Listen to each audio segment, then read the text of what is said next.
বুন্দেলখণ্ডের শুষ্ক মালভূমির উপর ছিল একটি গ্রাম, মাধোপুর। সেখানেই এক ভাঙাচোরা কুঁড়ে ঘরে থাকত শিবা, একজন গরিব, পরিশ্রমী এবং সৎ যুবক, যাকে ভাগ্য যেন বারবার ঠকিয়ে যাচ্ছিল। শিবা খেতে কোদাল চালাচ্ছিল, প্রখর রোদে ঘামে ভেজা মুখ, কিন্তু সাহস ক্ষেত অনুর্বর পড়েছিল, জলের একটি ফোঁটা পর্যন্ত ছিল না।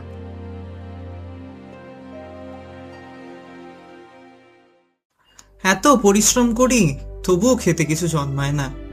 আমার ভাগ্যটা কি সত্যিই পাথরের উপর লেখা হয়েছে? তখনই তার বন্ধু প্রীতম সেখানে এসে পৌঁছালো। ও শিবা, আবার মাটি খুঁড়েছিস? শুনেছি এবারও তো বীজ না করে দিয়েছে যে আমরা আর এই জমিতে জন্মাবো না। প্রীতম, তুই তো জানিস পরিশ্রমীদের ভগবান দেরিতে দেন, কিন্তু দেন নিশ্চয়ই। ভগবান?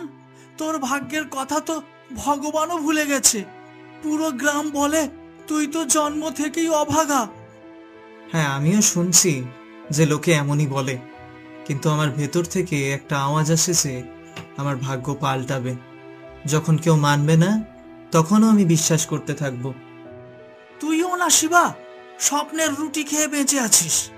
কমসে কম আমার মনটা তো বেঁচে আছে প্রীতম, আমার আশাটাও। প্রীতম হাসতে হাসতে সেখান থেকে চলে গেল।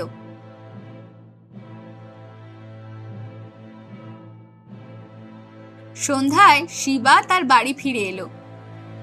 তার মা মাটির উনুনে বসেছিলেন, কিন্তু উনুনটি ঠান্ডা পড়েছিল।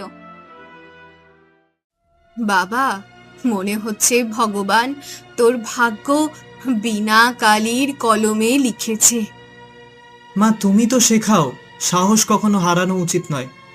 কিন্তু বাবা, যখন পেট ক্ষুধার্ত থাকে আর ভাগ্য অন্ধ, তখন মায়ের বুক কেঁপে ওঠে। কাঁপতে দিও না মা, তুমি দেখো যে মাটিকে সবাই ছেড়েছে, একদিন সেখান থেকেই সোনা জন্মাবে। তোর বিশ্বাস এখনো ভাঙেনি? না মা, ভগবান আমাকে বেছে নিতে পারে না, কিন্তু তার কাছে হার মানাও জরুরি নয়। তুমি শুধু আমার সাথে থেকো। কিছুক্ষণ পর শিবা ঘুমিয়ে পড়ল।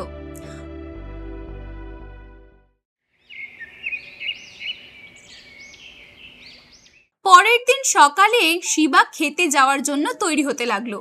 তখনই তার মা তাকে বললেন,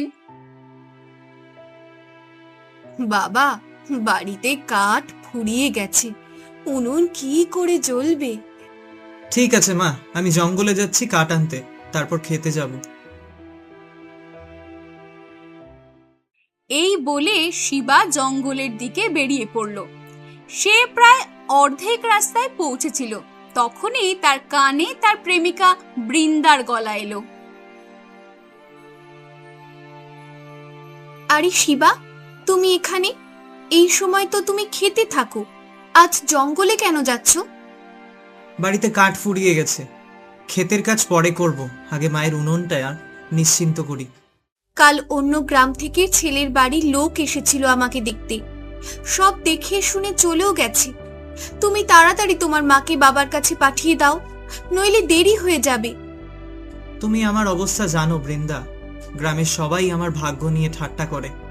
আমি দিনরাত পরিশ্রম করি, কিন্তু প্রতিবারই কোনো না কোনো বিপদ এসে যায়। আমার মা পর্যন্ত আমার ভাগ্যকে অভিশাপ দেন। এমন অবস্থায় তোমার হাত ছাওয়ার সাহস কি করে আনবো বলো? আমি রোজ মন্দিরে পুজো করে তোমার জন্য প্রার্থনা করি। গ্রামবাসীরা যা বলে তা তাদের মূর্খতা। মানুষের ভাগ্যর চেয়ে তার চিন্তা ভাবনা বেশি গুরুত্বপূর্ণ। তোমার চিন্তা ভাবনা পরিষ্কার, তোমার মন খাঁটি। একদিন এই চিন্তা ভাবনাই তোমাকে অনেক এগিয়ে নিয়ে যাবে শিবা। বৃন্দার কথায় শিবার মনে এক হালকা আশার আলো জ্বলে উঠল। বৃন্দা বাড়ি ফিরে গেল এবং শিবা জঙ্গলের দিকে এগিয়ে গেল। তবে এবার তার মনে অন্য গভীরতা কাজ করছিল। কখনো কিছু ঠিক হয় না কেন? পরিশ্রম করি, দোয়াও পাই, তবু প্রতিবার সব বিগড়ে যায় কেন? গভীর চিন্তায় ডুবে সে জঙ্গলে কাঠ কাটতে লাগলো। কিছুক্ষণ পর সে কাঠ বাঁধলো এবং আবার গ্রামের দিকে চলতে শুরু করলো।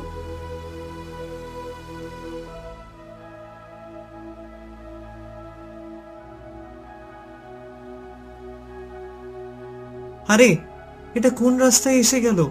এটা তো, আরে, আমি কি পথ হারিয়ে ফেললাম নাকি?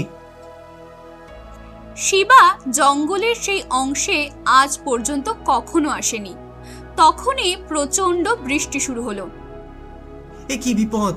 বৃষ্টিটাও এখন পড়ছে। বৃষ্টি থেকে বাঁচতে সে কোনো আশ্রয়ের সন্ধানে এদিক ওদিক ছুটতে লাগলো। তখনই তার নজর পড়ল একটি পুরনো জনশূন্য প্রাসাদের উপর।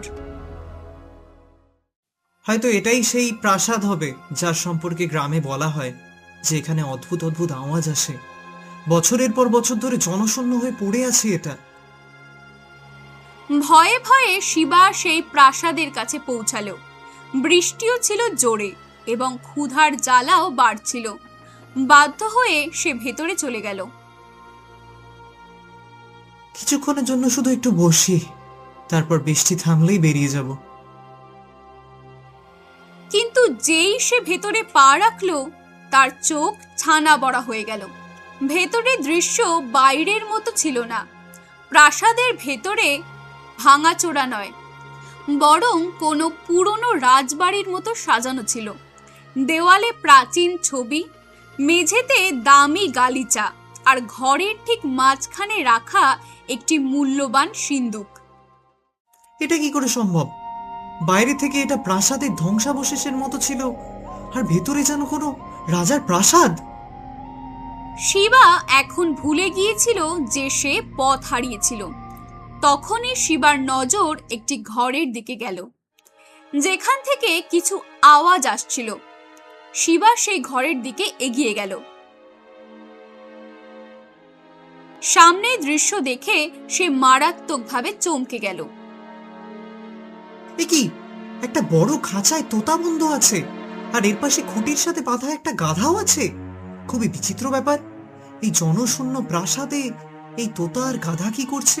এই তোতাটা তো যেন নিয়মিত খায় দায়, আর এই গাধা মনে হচ্ছে এইমাত্র বাঁধা হয়েছে।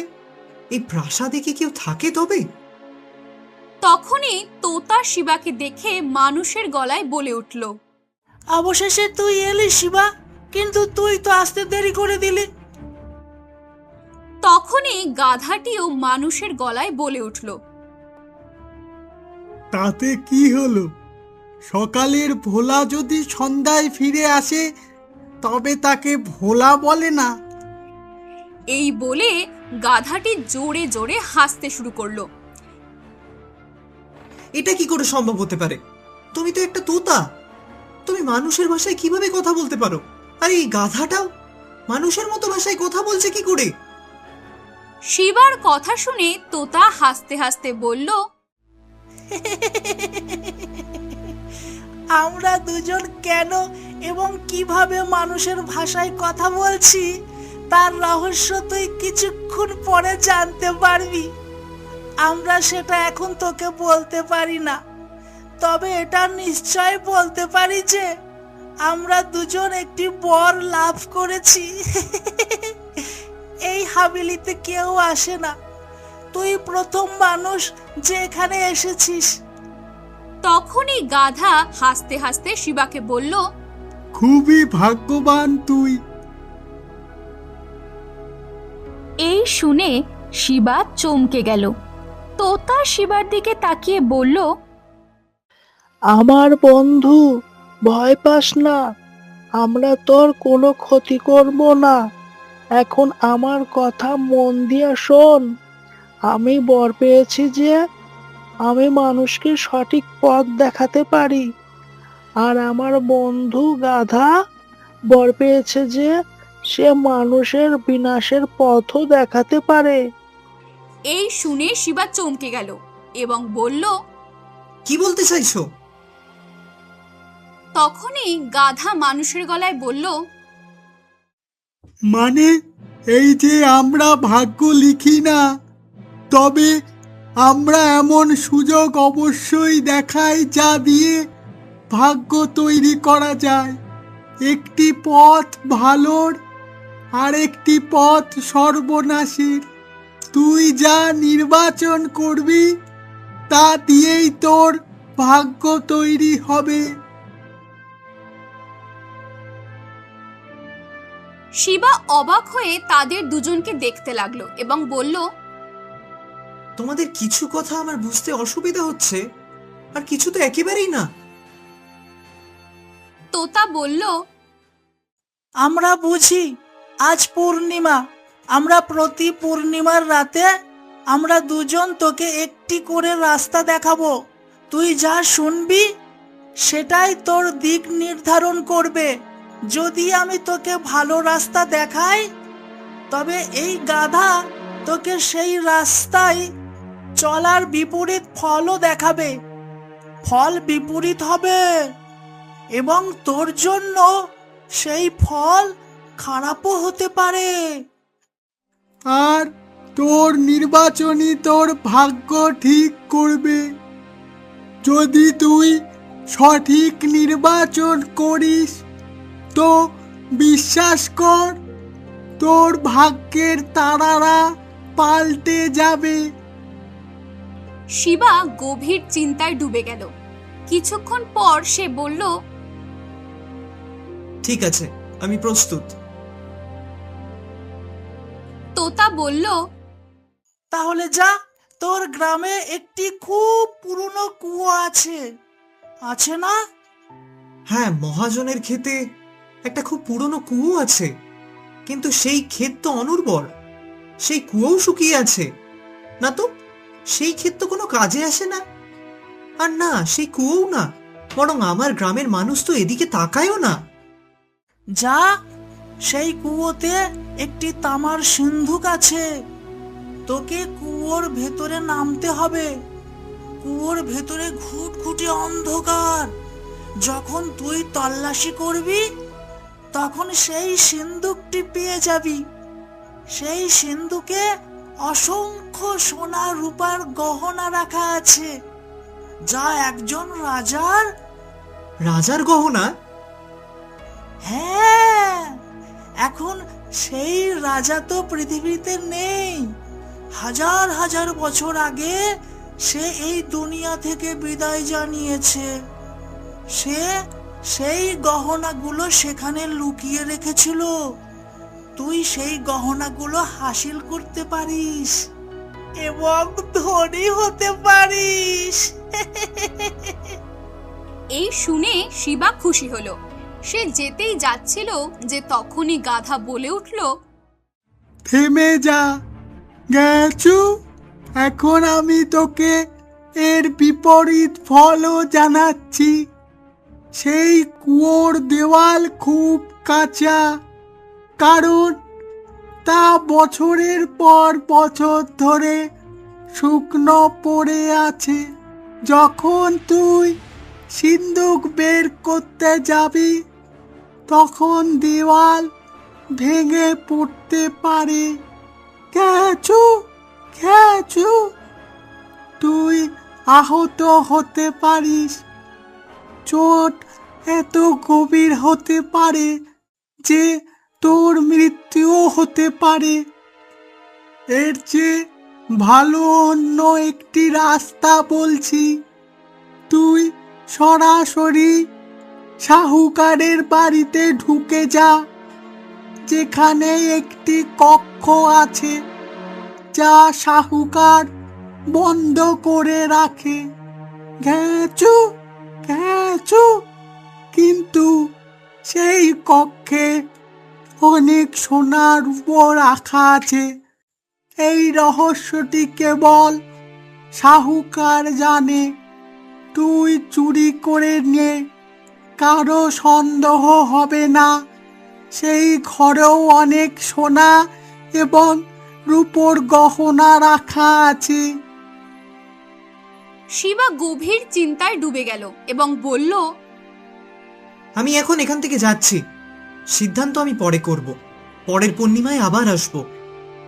তবে হ্যাঁ, যাওয়ার আগে একটি কথা মনে রাখিস শিবা, আমাদের দুজনের রহস্য বাইরে তুই কাউকে বলবি না, না হলে পরের পূর্ণিমার রাতে তুই চাইলেও এই হাবিলির দিকে আসতে পারবি না, তুই এই হাবিলিটি দেখতেও পাবি না। শিবা সরাসরি মহাজনের অনুর্বর ক্ষেতের দিকে চলে গেল। ক্ষেতের দিকে যেতে যেতে সে বিড়বিড় করতে লাগলো, আমার মনে হচ্ছে এবার আমার ভাগ্যটা পাল্টে যাবে হয়তো।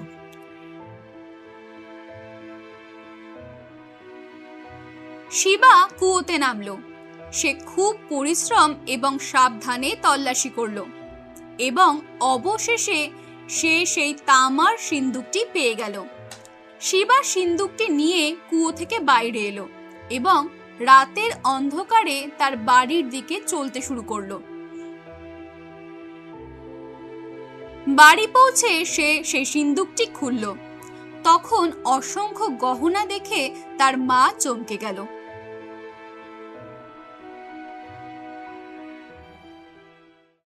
এত সোনা গহনা তোর কাছে কোথা থেকে এলো? মা, শুধু এটা বুঝে নাও যে এটা আমার ভাগ্যে লেখা ছিল। আমাকে বিশ্বাস করো, তোমার ছেলে কখনো চুরি করতে পারে না মা। শিবার মা আবেগপ্রবণ হলেন এবং বললেন, আমার পুরো বিশ্বাস আছে তুই কোনো ভুল কাজ করতে পারিস না। সেই দিনের পর থেকে শিবার ভাগ্য পাল্টে গেল। তার কুঁড়ে ঘর একটি ভালো বাড়িতে রূপান্তরিত হলো।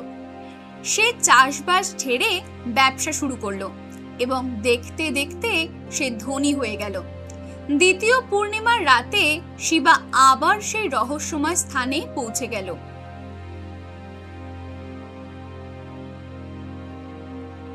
তোতা এবং গাধা আগে থেকেই উপস্থিত ছিল। মনে হচ্ছে তুই ভালোর রাস্তাই নির্বাচন করেছিস। চলো ভালো, এখন দেখো তোর সাথে কি হয়। এখন আমার কথা মন দিয়ে শোন। রাজা চন্দ্রসেন তার মহলে যুবকদের পরীক্ষা নিচ্ছেন। যে জিতবে তাকে দরবারে সংবাদ বাহক বানানো হবে। তুই গিয়ে ভাগ্য পরীক্ষা কর, যদিও কঠিন হোক তাতে কি। কিন্তু যদি তুই সেখানে যাস তবে তোকে প্রহরীরা মারবে। খেচু, তুই রাজার সেবা করবি। সীমান্তে একটি সরাইখানা আছে, যেখান থেকে ব্যবসায়ীদের মাল লুট কর। তাড়াতাড়ি ধনী হয়ে যাবি। শিবা তোতার কথা মানল এবং মহলে পৌঁছে গেল। রাজমহলের প্রাঙ্গণে যুবকদের ভিড় জমেছিল।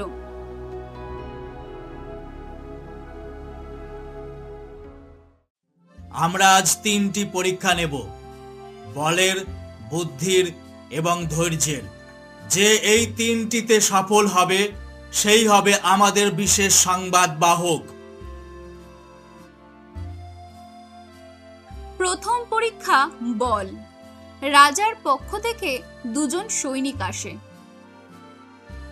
প্রথম চ্যালেঞ্জ হাতিদের নিয়ন্ত্রণ করা। যে তাদের বশে আনবে সেই এগিয়ে যাবে। শিবা হাতির সামনে আসে, শান্তভাবে তার চোখে দেখে, ধীরে ধীরে তার কাছে যায়, কান চুলকে দেয় এবং তাকে বসিয়ে দেয়। আরে, এ তো করে দেখালো। সাব্বাস!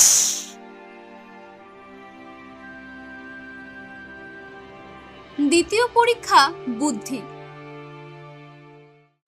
একটি ধাঁধা, 4 দেওয়ালে বন্ধ আমি, না আমি দেখি না আমি চলি, আমাকে ছাড়া সব নীরব, আমার থেকেই সব কথা চলে।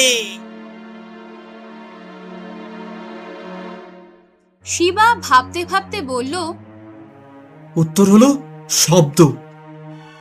বাহ, একেবারে সঠিক। এখন তৃতীয় এবং সবচেয়ে কঠিন পরীক্ষা, ধৈর্য। রাজার আজ্ঞা অনুসারে যুবকদের গরম রোদে একটি মাটির পাত্র মাথায় রেখে 5 ক্রোশ হাঁটতে বলা হলো। পাত্রটি জলে ভরা এবং ফেলা যাবে না। শিবা পুরো পথ নীরব, শান্ত, সংযত রইল। পাত্র ফেলল না। আমি আর হাঁটতে পারছি না।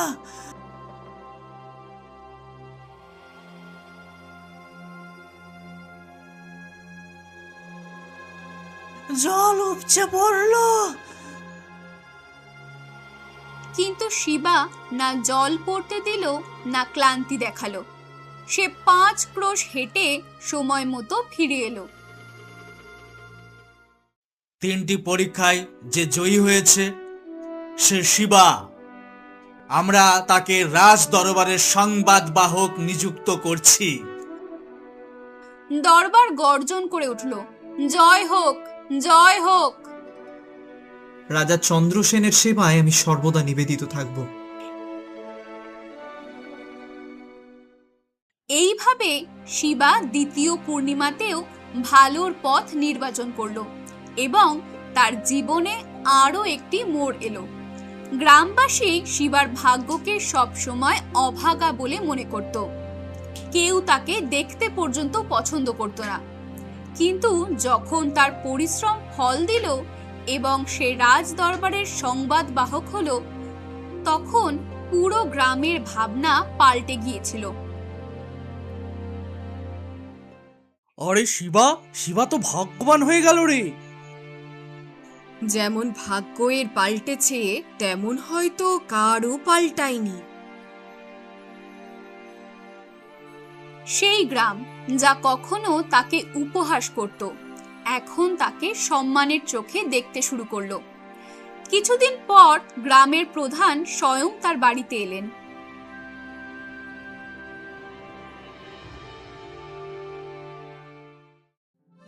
মা, যদি আপনার অনুমতি হয় তবে আমি আমার মেয়ে বৃন্দার বিয়ে শিবার সাথে দিতে চাই। এটা আমাদের জন্য সৌভাগ্যের কথা হবে। প্রতিটি পিতাই চায় যে তার মেয়ে কোনো ভাগ্যবানের সাথে বিবাহিত হোক। শিবা মুচকি হাসল, মনে মনে ভাবতে লাগলো, ভাগ্যও কি কি খেলা দেখায়। যে কখনো আমার নাম শুনতে চাইতো না, আজ সে তার মেয়ের হাত আমার হাতে দিতে চায়। কিছুদিনের মধ্যেই বিয়ে সম্পন্ন হলো। বৃন্দা শিবার সহধর্মিণী হয়ে গেল। বিয়ের কিছু সময় পর বৃন্দা শিবাকে বলল,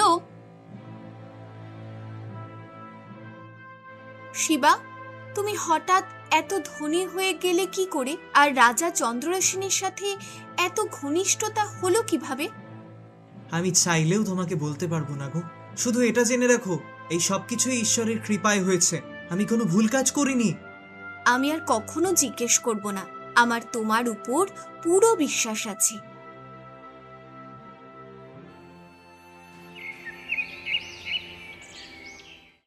সময় পেরোতে লাগলো, কিন্তু এক পূর্ণিমার রাতে শিবার আবার তোতা এবং গাধার কথা মনে পড়ল।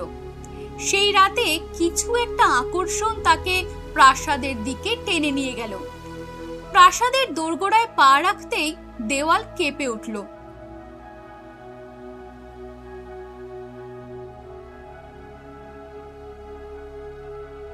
ভেতরে বসে থাকা তোতা এবং গাধা শিবাকে দেখে চমকে উঠল। আমাদের মনে হয়েছিল তুই এখন আমাদের ভুলে গেছিস। তোর ভাগ্য পাল্টে গেছে। এটা কিভাবে হতে পারে? আমি তোমাদের দুজনকে কিভাবে ভুলতে পারি? কিন্তু আজ আমি কোনো ইচ্ছা নিয়ে আসিনি। আমি এটা জানতে এসেছি যে তোমরা দুজন কে। সময় এসে গেছে সত্যিটা বলার এবং আমাদের অভিশাপ থেকে মুক্ত হওয়ার। তুই প্রতিবারই ভালোর পথে গিয়েছিস, এই কারণেই আজ আমরা মুক্তি পেয়েছি। আমরা তো শুধু পথ দেখাই, ভগবান আমাদের এই অধিকারই দিয়েছেন। নির্বাচন তোর, হিসাব তার। তুই ভাগ্যবান, কারণ তুই সঠিক নির্বাচন করেছিস। কারা তোমরা? তাহলে কি সত্যি সত্যি আমাকে সাহায্য করেছিলে, নাকি আমাকে ভুল পথে চালিত করেছিলে? আমরা এই হাভেলির অভিশাপ। 100 বছর আগে এখানের রাজা ভাগ্যের ওপর গবেষণা করার সিদ্ধান্ত নিয়েছিলেন। তিনি ভেবেছিলেন যে যদি মানুষের আত্মায় প্রবেশ করা যায় তবে তার ভাগ্যের রেখা দেখা যেতে পারে।